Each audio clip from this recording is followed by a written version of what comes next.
Skeleton Crew's final episode is here, and it tied things up pretty nicely. Not every theory came to pass, but we do have a crazy opening in the galaxy and its operations going forward. Welcome to Star Wars Uplink, your place for everything Star Wars gaming, the TV shows, and the movies. Let's jump in. Just you reconsider playing that message for him. Last episode of Skeleton Crew is here. It lived up to what we all expected in terms of like, oh crap, this show's actually pretty dang good. Weird. And then it just kept on going. And I'd say it landed the ending. Yeah, I'd say it was very consistent, like very consistently. Skeleton Crew, no real qualms. Yeah. I don't think I have many gripes about it. Obviously, there's some things you can kind of nitpick in terms of like the visuals, I guess, but like even those I think are pretty solid. So there's a lot of great things with Skeleton Crew. I think they did a great job overall. The acting was incredible. The story overall I think was quite strong, and great time in the Star Wars galaxy. What the heck? It's definitely a story that you just have to go in knowing that this is for younger audiences. Yeah. This is not some big cataclysmic thing in Star Wars. This is just something that happened to this planet. You know, like it's just it's one story in the galaxy far away. No kids die. No. I think is kind of like the expectation, and it's not necessarily in that kind of same tonal ballpark as something like Andor is. It honestly, it takes itself very seriously, but it is from the perspective of kids. So obviously there are some things that it's more lighthearted. It's not as serious in certain moments because they're kids. But then it is serious in some moments too. Yeah, there's like murder and people getting like eaten by acid and like dude gets executed right in front of everyone. So like there are some serious things going on here, and it's just quite fascinating to see this from the perspective of some children. Also seeing Star Wars as a whole, that galaxy, from kids and also ones that do not know much about the broader happenings in the galaxy is quite interesting. I think it's a good perspective to have. So overall, I've been really enjoying this. Yeah, I think it's a solid addition to Star Wars that we know today. There is a couple things like I wish they generally had more episodes to work with, like I do most Star Wars, actually all Star Wars TV shows. I think all of them could benefit from longer episode runs, whether it keeps with the... I think it would be fine if there were only 8 episodes, if those episodes were an hour long each. That's kind of just my general criticism of Disney Plus shows, period, especially Star Wars ones. But great time. Yeah. What do you think about the actual things that happened in the final episode? I'd say it was pretty solid. Like, I thought it was really good. I thought it was well done. I like that it wasn't overly complex. It was just like bing, bam, boom. Here we are. This is how it ends. This is how it goes. You know, like it wasn't trying to be convoluted in the last episode. You know, like they weren't all trying. These things happen. Exactly. They weren't trying to throw curveballs in the last one. It's like, no, that was for the second to last episode to set up like all these crazy things to be like, oh my gosh, what is going to happen? And this is the wrap up. Like we're not pulling any weird punches. We're just doing the thing. We're ending the show. Here it is. Yeah, we've got a story to tell. We aren't trying to set anything up outside of the story. We're just trying to tell the story that we have, and we're going to do that completely. And I think they did a great job with that. I would agree 100%. I think John Nanawood, I don't know if we've necessarily seen the last of him in the galaxy. There are obviously open threads like that. And just general, like, kind of the steps that the characters took were in character. Like, honestly, everything that the characters did is what was set up of their characters throughout the show. And I think that's a failing of a lot of these other Star Wars shows, like especially the Mandalorians, later episodes in the season, just all of season 3, somewhat of season 2, Book of Boba Fett, Ahsoka, and Acolyte. I think a lot of these characters just don't necessarily, grow, and they don't necessarily develop their characters throughout the story to stay consistent. Yeah. I feel like a lot of the other shows in the Disney Plus Star Wars universe have just become general Star Wars characters. Like, I'd say Ahsoka is as much of a Star Wars character as Sabine, as much as a character as the Mandalorian, as much of a character as, like, it's just kind of this ambiguous all-around Star Wars character, rather than being, oh no, they have these attributes and they make decisions in these ways because of those attributes. Right, yeah. And every single kid within Skeleton Crew has their own personality. They have their moments to grow, and they do that successfully, and they make decisions based off of those character traits that they've shown to us as the audience throughout the show. Including the parents, too. Including the parents, yeah.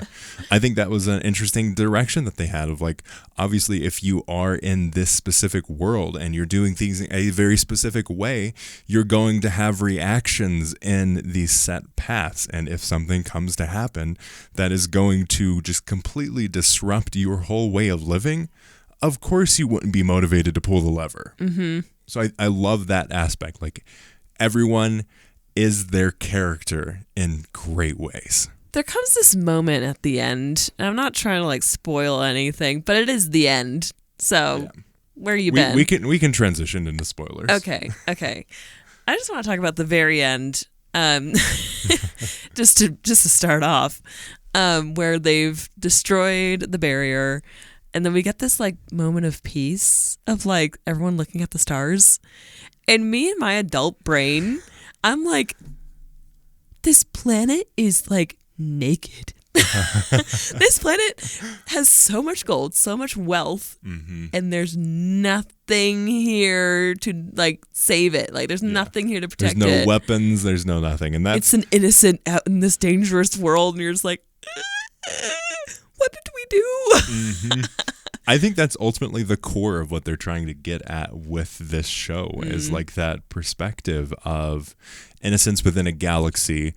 You have kind of like the far stretches of that when you look at Jod, who was a Force-sensitive child who was fighting for scraps, trying to survive in the galaxy. The master that took him under her wing ends up getting murdered in front of him. And he now has to continue scavenging and fighting for every piece that he gets, and he has to continue fighting for that. Meanwhile, you have the opposite side where you have, these kids haven't had to do any of that. Right. So you get the full gamut here. And I think Jod's like, I don't want anyone to get hurt, but I will to survive. I will do what I need to do this, to get this done. I think that's a great and a very interesting perspective. So general things about this episode. We've got the characters. They are under watch by Jod. I really like the fact that Jod continued to play into his role as the emissary and utilizing the parents to continue his path. He wasn't playing, he was playing a deeper game rather than just being like, I am a lightsaber pirate dude and you will do what I need you to. We eventually get there, but the steps to get there are much slower and gradual, and he uses kind of his skills as a pirate to get what he wants. So we have that. He ends up taking out the supervisor. Who is not Tack Renaud. He's unfortunately not anyone else. We did pose this as a theory early on that it could be just like some AI representation. We were still in the guise that this could have been an AI representation of Tack Renaud. So we aren't completely right with that theory, but it is a robot that has been pulling the strings over here, and it's not a surprise. The people that know, hey, this is a robot that's doing this. And he is just running this experiment. The last thing that they heard from the Republic, so this isn't necessarily old Republic, which is fascinating. This is the Republic, at least when let me put it this way. The planet may have been set up in the Old Republic, but the last known discussions with at least the supervisor were, hey, Order 66 is happening. Let everybody know the Jedi are evil and they have betrayed us. So the last thing that this planet knows about the outside galaxy is, hey, these Jedi, they're bad guys now. Which is fascinating.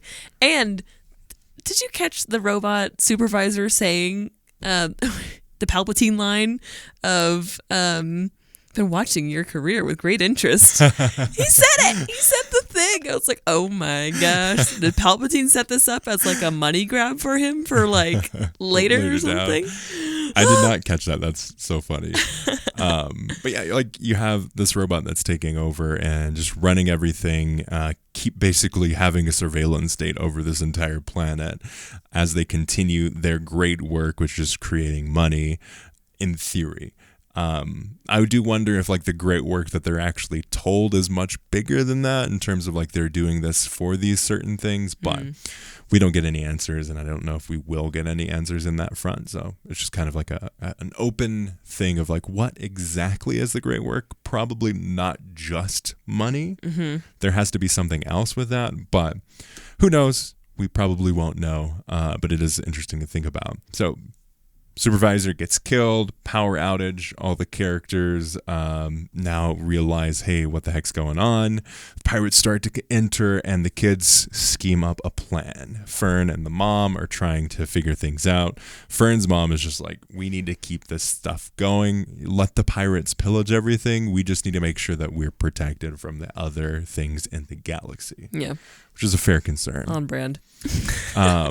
Meanwhile, the other kids are scheming to get Fern out as well as get a message to the New Republic, which they end up pulling off and disable the barrier. Pirates get defeated, blah, blah, blah.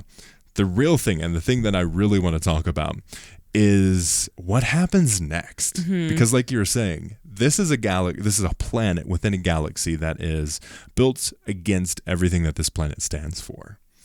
And now you have the New Republic, which we've been shown in The Mandalorian and other aspects of the Disney Plus Mandoverse time period, that New Republic is just as bad as the Empire is, but they're trying to be nice about it. Right. So what happened? Obviously, this isn't over, but there are people within the New Republic that are just really wanting to push forward things and fix them. I'm thinking of like Mon Mothma and the other characters like that, or the one Republic Ranger. Like, there are clearly people that want to make the world better. But as a whole, as we've seen in the higher up, and just kind of like, you can't just wipe away the Empire and everything goes back to the New Republic. There are still people out there that want the New Republic to just be the Empire.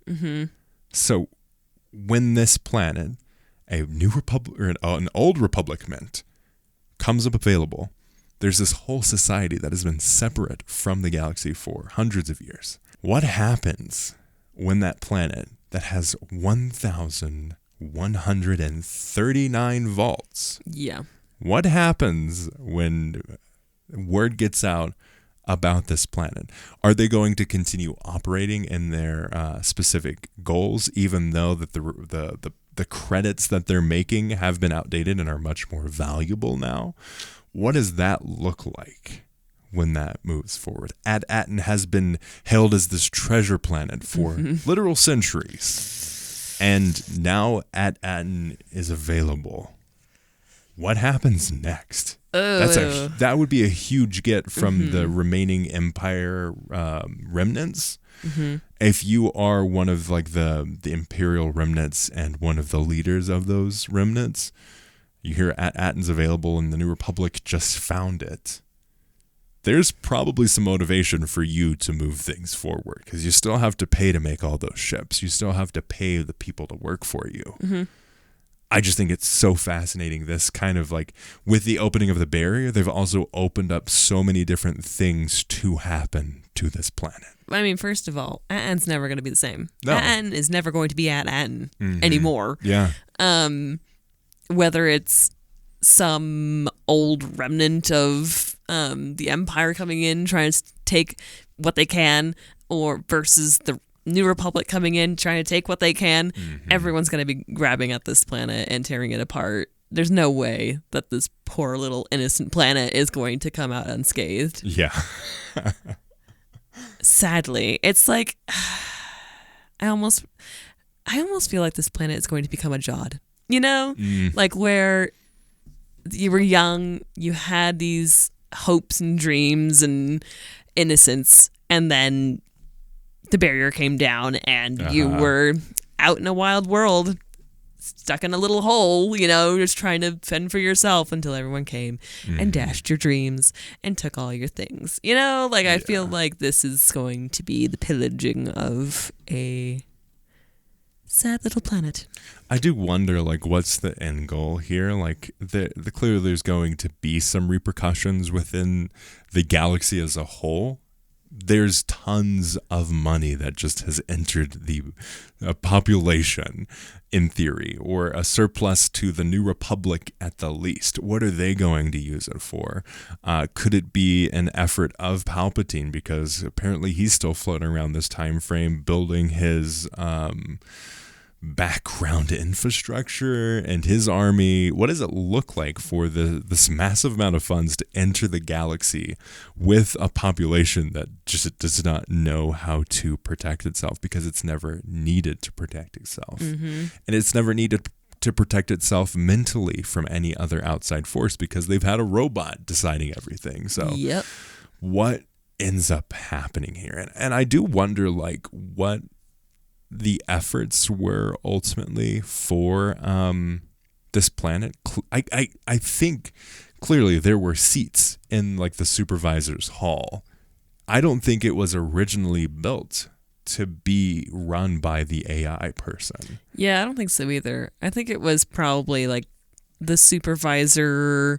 The OG was hey, we need to change something, or maybe when Order 66 happened, or maybe it always was a computer, but it was just kind of cross-referencing and being hey, that sounds like a good idea, that person, maybe it was getting influence from other people, and then once those people left, it was well, I guess I'm the only one. I don't need people now. Right. I can just plug myself into everything else that the people were doing. Yeah. I do find it fascinating, though, that there's just these seats clearly meant for people that just are not utilized, because there's the supervisor AI computer person, which was very HAL 9000 inspired, quite fascinating across the board. Stephen Fry voiced him. So all of these things I think are just so interesting, and there's so much within this galaxy that is now open and available to the residents of At-Aten, and vice versa, now that At-Aten is open, because those pirates are going to talk. Oh yeah. And maybe that's going to be there's rumors that there's a Pirates TV show that's going to be in the works at some point. Maybe that's a part of that. There could be some interesting continuation with Jod in that respect. Needless to say, At-Aten is free real estate. Yeah, poor thing. Oh yeah, but Jod is definitely not done. He left with the little glint in his eye. Yes, there was a glint in his eye, which I really appreciate. I also appreciate that there isn't a forced open ending with this, because we've seen this kind of backfire many times. If you look at Solo, a Star Wars story, and it's after credit scene of setting up this bigger thing that has not yet to happen, or the Acolyte that set up its thing. I'm just kind of over these creatives opening up these loose ends for them. What if? Probably never going to go back to. Yeah. I love that they said, hey, this is the story that we're going to tell. Also, we're setting up the characters to have continuing stories, whether or not that gets explored on the screen or the books or the comics or what have you. These characters are still alive, and they are clearly going to continue their paths within the galaxy. Yep. Which I just love, that open-ended mindset without having to be clearly you could get this in the future, wink, wink, if we get more views, wink, wink. Yeah, they definitely really played their cards smart in this show, because there were, even just throughout it, we've had questions and oh, what is that alluding to? Or are they going to show us that? No, they're not. Okay. They were really smart with what they chose to show and what they chose to not answer, and that it leaves the world so much bigger, we don't have to have all the answers, but we need to know enough, and we need to know. The world continues to spin outside of these characters, which is fun. But yeah, let us know your thoughts on the finale, the whole season. all together now that we have the full context of the story, were there any theories that you had that didn't come true? There, last video that we had on the YouTube channel, there was tons of great theories in there, and I really enjoyed reading all of them. There's definitely a lot of like, oh, throw this at the wall and see what happens kind of thing, and I really appreciate it. And that's what I've loved the most about like making these videos, is just the discussions in the comments about these theories. It's felt really heartwarming and a fun part of the Star Wars galaxy that we haven't really gotten to do all that much, and I just love that Skeleton Crew got us there. But let us know your thoughts in the comments below if you're watching this on YouTube, or contact at uplinkpodcast.com if you're listening to this wherever you find podcasts. As always, thank you for listening, and may the Force be with you.